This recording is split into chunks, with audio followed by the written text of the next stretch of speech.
La lecture d'aujourd'hui se trouve dans Genèse chapitre 14. À rappeler, c'est toujours dans la rubrique Je lis la Bible chaque jour avec la Bible ouverte 109. Genèse chapitre 14. Dans le temps d'Amraphel, roi de Skinéar, d'Arjok, roi d'Élassar, de Kedorlaomer, roi d'Élam, et de Taïdil, roi de Gojim, il arriva qu'ils firent la guerre à Béra, roi de Sodome, à Birsha, roi de Gomorre, à Shinéab, roi d'Adma, à Sheméhéber, roi de Tseboïm, et au roi de Béla, qui est Tsor. Ces derniers s'assemblèrent tous dans la vallée de Siddim, qui est la mer Salée.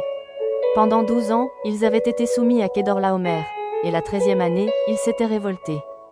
Mais, la 14e année, Kedorlaomer et les rois qui étaient avec lui se mirent en marche, et ils bâtirent les Réphaïm à Ashteroth-Karnaïm, les Ouzim à Ham, les Euaxantégumim à Chav et Kirjasaïm, et les Oriens dans leurs montagnes de Séhir, jusqu'aux chênes de Paran, qui est près du désert. Puis ils s'en retournèrent, vinrent à Mishpas, qui est Kadès, et bâtirent les Amalécites sur tout leur territoire, ainsi que les Amoréens établis à Hatsatson-Tamar. Alors s'avancèrent le roi de Sodome, le roi de Gomorre, le roi d'Adma, le roi de Tseboïm, et le roi de Béla, qui est Tsor, et ils se rangèrent en bataille contre eux, dans la vallée de Siddim.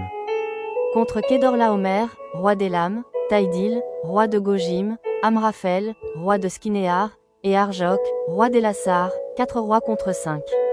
La vallée de Siddim était couverte de puits de bitume. Le roi de Sodome et celui de Gomorre prirent la fuite, et y tombèrent. Le reste s'enfuit vers la montagne. Les vainqueurs enlevèrent toutes les richesses de Sodome et de Gomorre, et toutes leurs provisions, et ils s'en allèrent. Ils enlevèrent aussi, avec ses biens, Lot, fils du frère d'Abram, qui demeurait à Sodome, et ils s'en allèrent. Un fuyard vint l'annoncer à Abram, l'Hébreu. Celui-ci habitait parmi les chênes de Mamré, l'Amoréen, frère d'Eshcol et frère d'Aner, qui avait fait alliance avec Abram. Dès qu'Abram eut appris que son frère avait été fait prisonnier, il arma 318 de ses plus braves serviteurs, nés dans sa maison, et il poursuivit les rois jusqu'à Dan.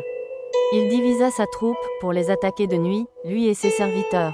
Il les battit, et les poursuivit jusqu'à Shoba, qui est à la gauche de Damas. Il ramena toutes les richesses. Il ramena aussi Lot, son frère, avec ses biens, ainsi que les femmes et le peuple.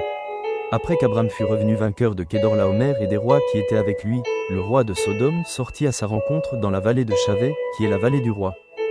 Melchisédek, roi de Salem, fit apporter du pain et du vin. Il était sacrificateur du Dieu Très-Haut.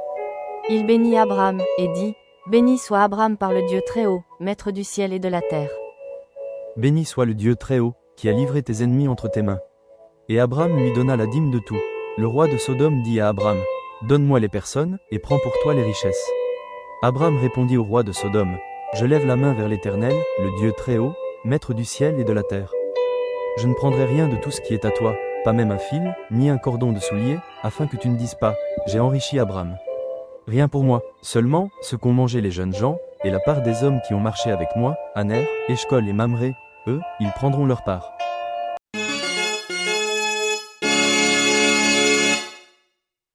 C'était Genèse chapitre 14 dans la rubrique Je lis la Bible chaque jour avec la Bible ouverte 109. La question de ce passage est la suivante. Comment s'appelle le roi de Salem qui était sacrificateur du Dieu Très-Haut et à qui Abram donna la dîme de tout ce qu'il possédait?